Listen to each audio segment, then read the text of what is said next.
Hey everyone, welcome back to another recap video. We have just had a crazy UFC fight night in Macau with Petr Yan putting on an absolute technical masterclass against Deiveson Figueiredo in the main event. Then we also had Shi Ming absolutely annihilating her opponent with a head kick that Leon Edwards would probably ask for a hand in marriage for that, as well as Wang Cong getting absolutely exposed as a 7-1 favorite. So with all that, we are going to get into the recap, going through every single fight on the card and also giving you a recap of all the best moments on the card. So let's kick it off with the first fight of Maheshate versus Nikolas Motta. Now, honestly, China did not have the best showing in Macau for this fight night, and it didn't start off so great with Maheshate.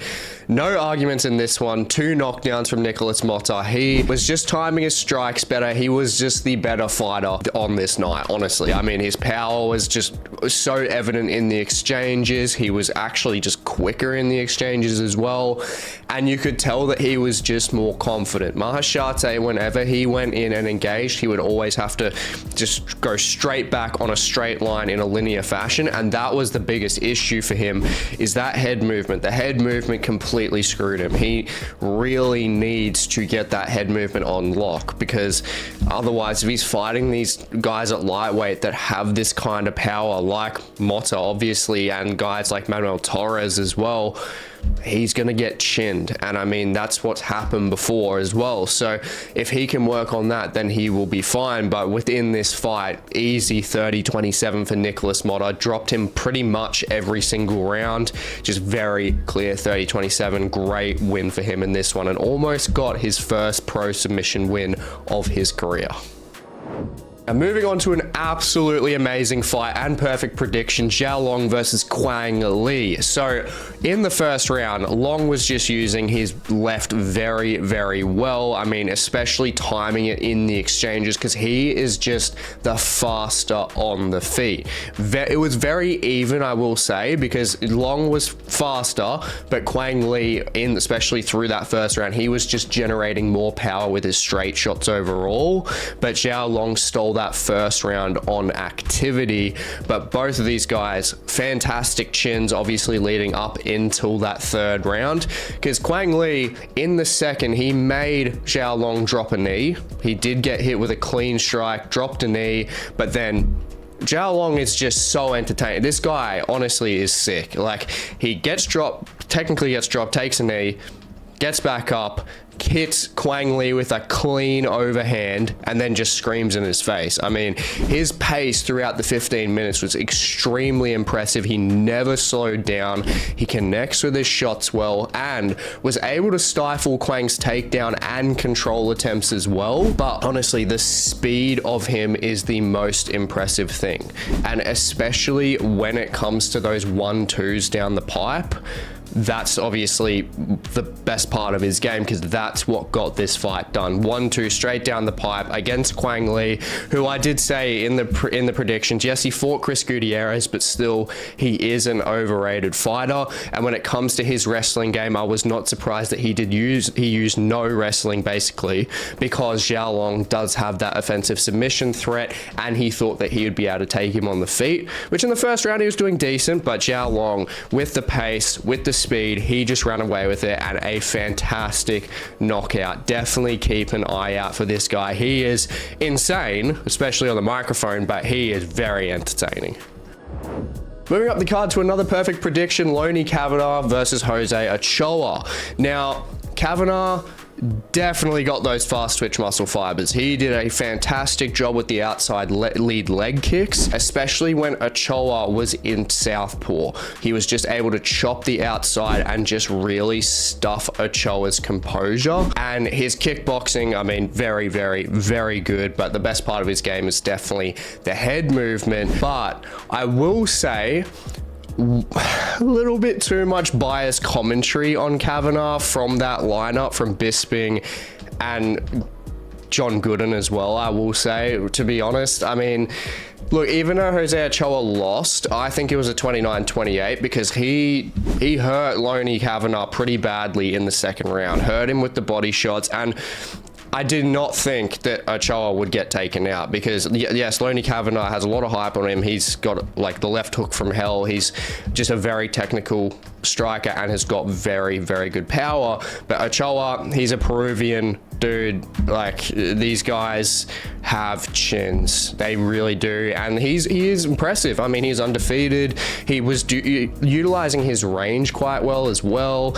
I mean, the body shots especially, that's what really had Kavanagh hurt. He made Kavanagh shoot for a takedown. So, you know, Jose Ochoa, you've got to give him some credit there. But with that head movement from Loney and that just movement on the outside, that lateral movement and in and out, that is fair enough as to what got this one done.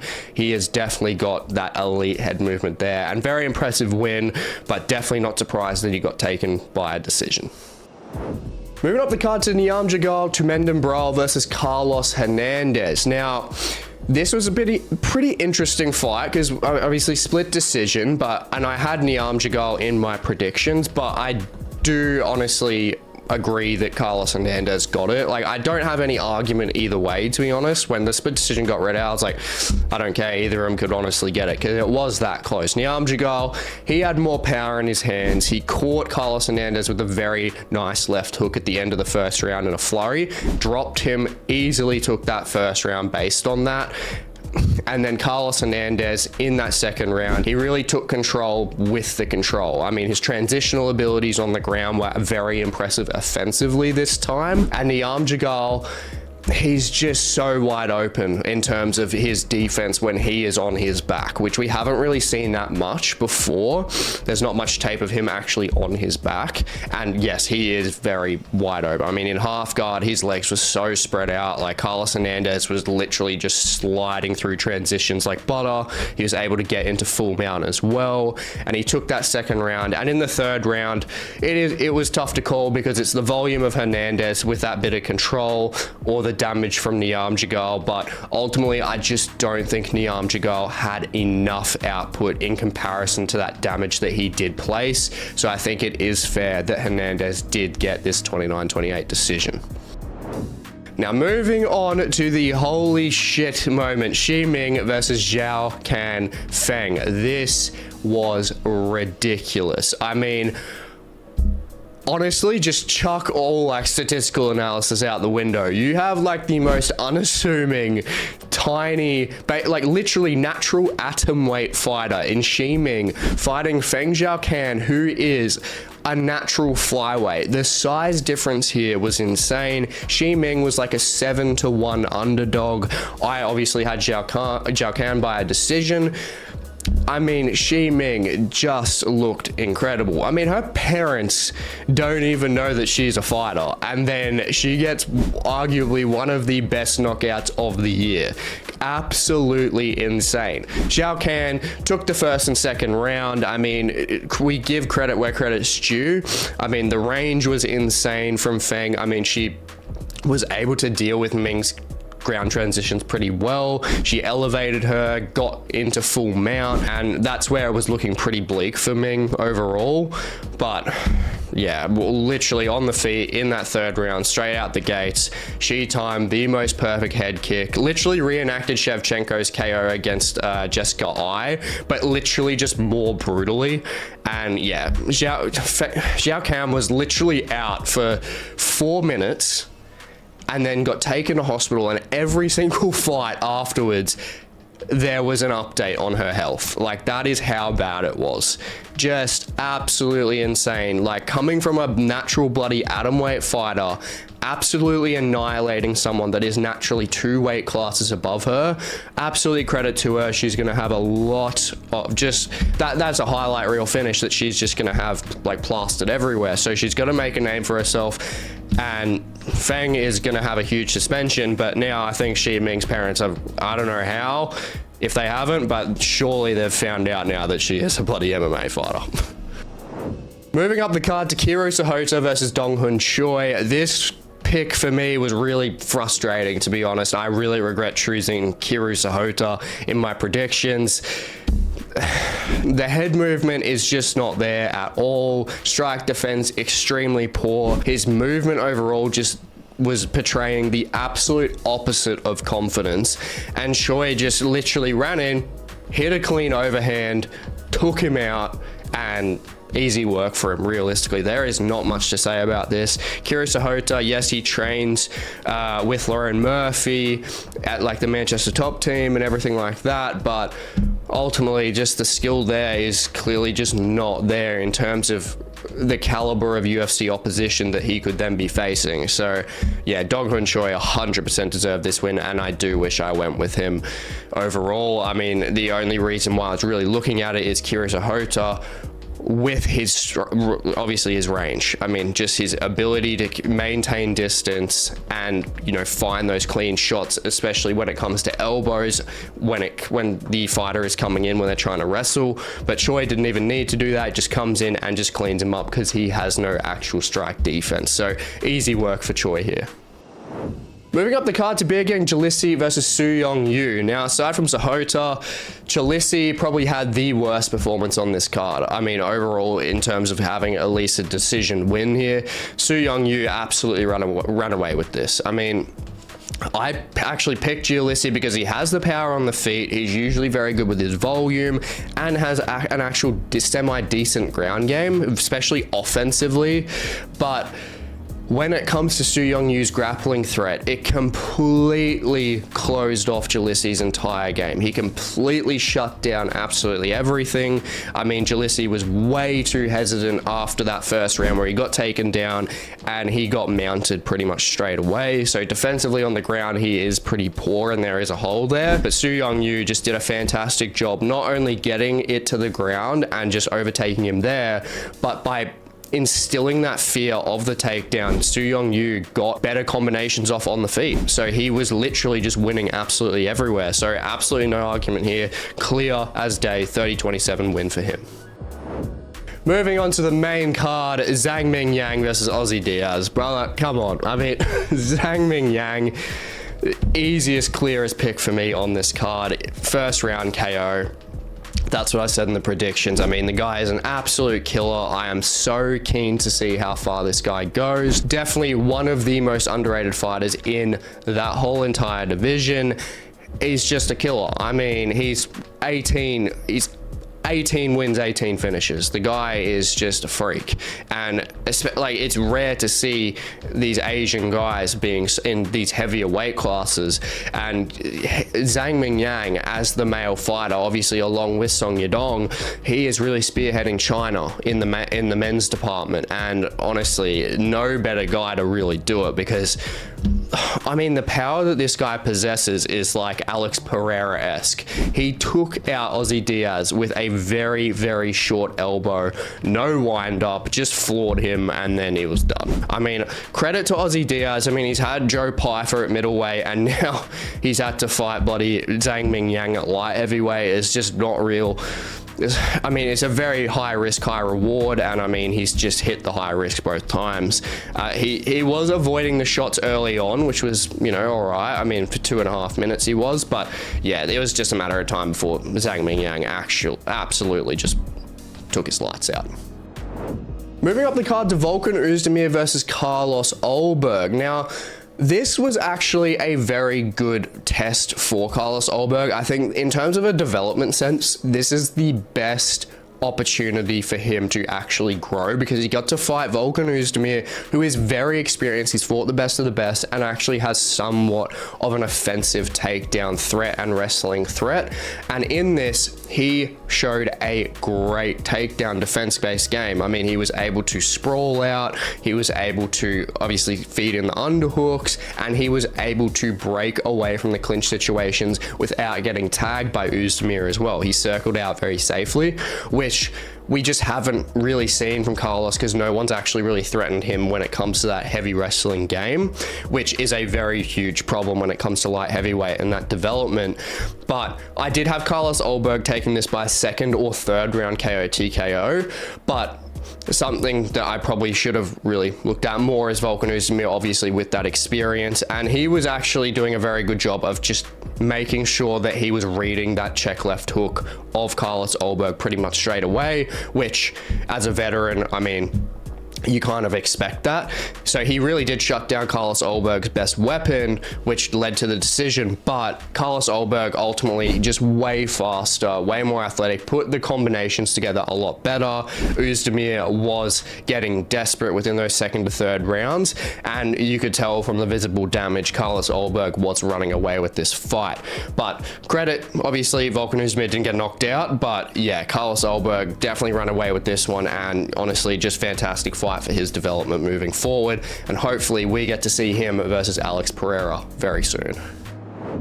And moving up the card to Wang Cong versus Gabriella Fernandes. Now, oh man, this just killed everyone's multis. Gabriella Fernandes, full credit to her. I mean, it's not even in a stylistic sense that she is better than Wang Cong. It is the fact that Wang Cong was way too cocky, overconfident in this fight, without a doubt. Because the major issue that she had is that when Fernandes hit that head kick, Wang Cong got rocked, but she stayed in the pocket. She stayed in the pocket, did not respect Fernandez's power at all, and Gabriella Fernandes straight down the pipe, dropped her, and then perfect just transition to that rear naked choke. Wang Cong was obviously absolutely dazed and then sunk it in and choked her out, pretty much unconscious for a little bit. So I mean, there's no argument against her. Seriously, credit to her. I mean, she said I believe she lost her dad and her sister, you know, and being a 7-1 underdog, I mean, that's got to be an amazing feeling for her. That's awesome. Obviously, I lost the prediction. I did think that Wang Cong would either get a third round KO or a decision here, but honestly, I don't care, because seeing Wang Cong going and doing that in the face-off, like the Joker thing, and then just basically getting chinned and then subbed, I mean, come on, that's pretty funny. Moving up the card to Song Kenan versus Muslim Salikov. Now, there's not much to say here, honestly. I mean, and this is just amplifying the China not doing the absolute greatest on this card. I mean, look, they both look good on the feet to start off with, but like, Salikov just hit the absolute perfect shot. I mean, 40 years old, spinning heel kick right to the chin, like, just perfect. I mean, credit to him, 40 years old and hitting bloody KO highlight reel finishes like that. That is very impressive. And look, in predictions, I had Song Kenan. I was predicting him to carry through the fight, being the fresher fighter, pile on the volume with the strike speed and get this one done by a decision. But when you hit a shot like that, the analysis is straight out the window. And moving on to the co-main event with another perfect prediction, finally, Xiaonan just looks so good. I mean, she's looked great since the title fight with Zhang Mingyang. She looks so much more confident. She controlled the range very well. I mean, the power that she has, the precision of her shots, her striking game is just getting tighter and tighter every single time. And honestly, she is just looking very good. I mean, Ricci could not do anything. She couldn't do anything. The most she could do was like touch up the lead leg of Xiaonan. I mean, you look at their size difference as well. This is why I kind of amplify more about atom weight. If Tabatha Ricci had atom weight, I think that she could be very successful there. She's just so short. She's 5'1", and just with that reach overall and the style that she does have, being 5'1" and having a judo base, like, she has to get through Xiaonan's actual strike offense to then find success with that style. Whereas if you're a wrestler, you obviously sink down and take the legs where you can avoid those heavy shots. But yeah, Ricci not having that wrestling base, it just makes it so much more difficult for her against these fighters like Xiaonan, like Amanda Lemos, like even Tatiana Suarez, any of them that are just bigger, that have longer reaches as well.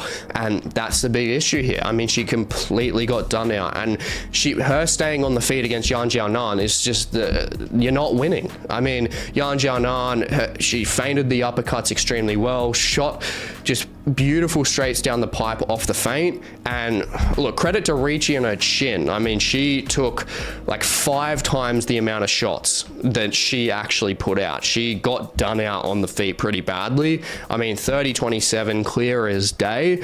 You could even argue a 10-8 in there at some points. I'm not even gonna lie. I could even look at it from like first or the third round. Tabatha Ricci just had no output and obviously pretty much no control time except for a tiny bit at the end of the rounds. I mean, you just got to respect Xiaonan with that, and I'd happily have her versus Wei Li or see her versus Amanda Lemos for the next fight. You can see her versus Amanda Lemos with that power difference, or obviously Wei Li for that title again, because that was a good fight. And moving on to the main event of the evening, the technical masterclass of Petr Yan against Deiveson Figueiredo.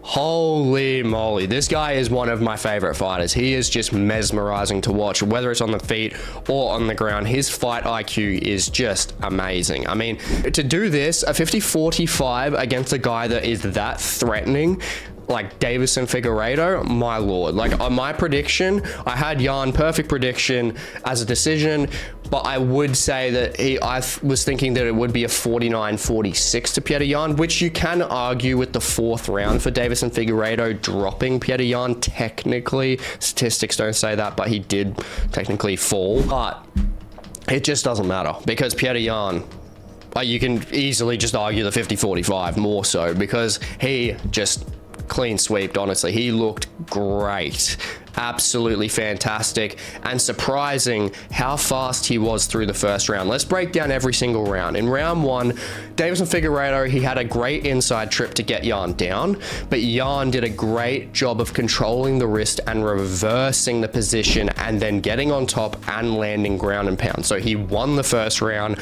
off of that volume and off of that actual control in that first round. Then round 2, Yan, the leg strikes, his oblique kicks, his head kicks, just utilizing those to manage the distance while cutting down Figueiredo's movement. Just fantastic. We don't really see that too much out of Yan's game, so he's really implemented that kicking arsenal, and it is such a smart thing to do against someone that is like the same size as you, or even you being a little bit taller as well, which is very surprising with Petr Yan.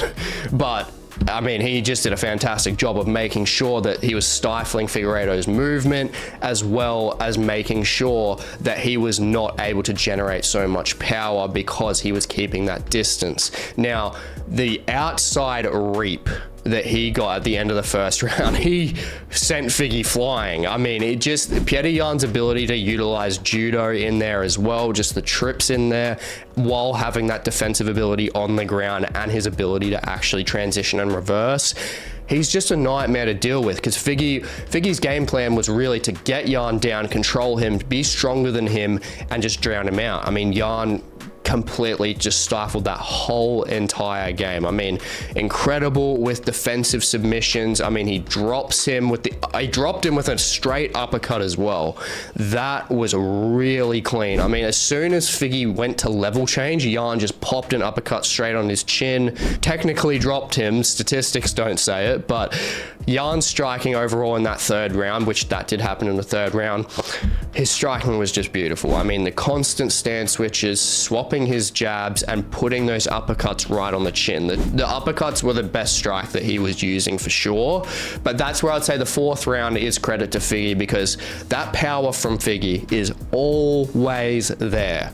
Whether it's the 1st, whether it's the 5th, he always has power. And I will say it, he did drop Yan with a very nice shot there, but Yan did a very good job of circling out safely and utilizing his hand. He always controls the lead wrist of his opponent, and that's what he was doing with Figgy. So Figgy just did not have a lot of weapons to actually utilize even after he dropped Yan, because Yan just grabs the wrist. Now, the gas tanks for both of them, extremely impressive. I mean, neither of them really slowed down. I mean, the 5th round, spinning back fist from both of them and a flying switch kick from Yan.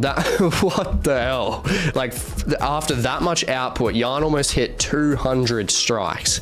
and that's 4 times more than Deiveson Figueiredo, then hits a flying switch kick. The guy was bloody in shape, but Figueiredo has a fucking steel chin on him. But that just gives more display of Petr Yan's technical masterclass. I mean, he was 1 step ahead of him for 95% of the fight and doubled his output. I mean, like, quadrupled his output. Just absolutely ridiculous. And yeah, look, 50-45, could argue the 49-46, but regardless, the fight lived up, that fight lived up to the hype without a doubt. And honestly, it's going to be interesting to see who Yan does fight next. Could be Merab, could be Umar. I don't care. I just want to see Yan back in the octagon as soon as possible. Moving on to the fight card awards, kicking it off with the fighter to watch. I've got to go with Xiao Long. I mean, this guy was just extremely entertaining throughout the whole entire fight. I mean, he was just so fast. I mean, he's crazy on the mic. He's got the KO power. We know he's got the grappling threat. He's 26 years old and has over 30 fights. I mean, he is very, very experienced for his age, but honestly, it's really showing. It's really showing through his performances. He's one of the most underrated Chinese talents that we have in the UFC at the moment, and I'm very keen to see what he does moving forward. I mean, if he's putting on performances like that at that pace with that power and that speed, give us more of him without a doubt. Now, finish of the night, Shi Ming. I mean, she's put Feng in a bloody stretcher. I mean, that is just ridiculous. The last thing you expect is that to happen from strawweight fighters. That is insane. Absolutely cleaned her up. Obviously, hope Feng's okay and hopefully she comes back well, but coming back from that is going to be difficult because the last thing you expect is to get KO'd by someone that has like 6 inches of reach, is 6 inches of reach shorter than you. Just absolutely incredible performance for Shi Ming. And I'm a fan. I'm definitely keen to see more of her if she has the ability to do that to her opponents. And moving on to fight of the night, got to give it to Petr Yan versus Deiveson Figueiredo. I mean, just the technical masterclass from Petr Yan in his performance. I mean, he just looks good everywhere. His striking, his defensive transitions on the ground, I mean, his overall grappling, I mean, he is just a fantastic, just beautiful stylistic fighter to watch. And I mean, Figueiredo on his side as well. I mean, the durability that this guy has, he has a steel chin. He's always in the fight. I mean, he's throwing back fists in the 5th round. He's taunting Petr Yan in the 5th round. Like, he is a beast. He's always got that power as well. I mean, it was just honestly just written before it even happened that this was going to be fight of the night, because putting 2 guys like this together, it is just an incredible fight waiting to happen, and it was incredible. Now, the most notable moment, I've got to give it to the underdog wins. So for Gabriella Fernandes and for Shi Ming, both being about 7-1 underdogs. I mean, holy crap. I mean, especially with the Wang Cong loss, Gabriella Fernandes just head kicking her straight down the pipe, dropping her and choking her out. You cannot get much better than that. But obviously, Shi Ming decapitating her opponent. I mean, absolutely horrific for the Maltese, but you can't argue with performances like that, honestly. Hope you enjoyed today's recap video, and if you want to see more MMA based content, definitely check out the video on the screen, and please like, comment, subscribe, and I will catch you in the next one.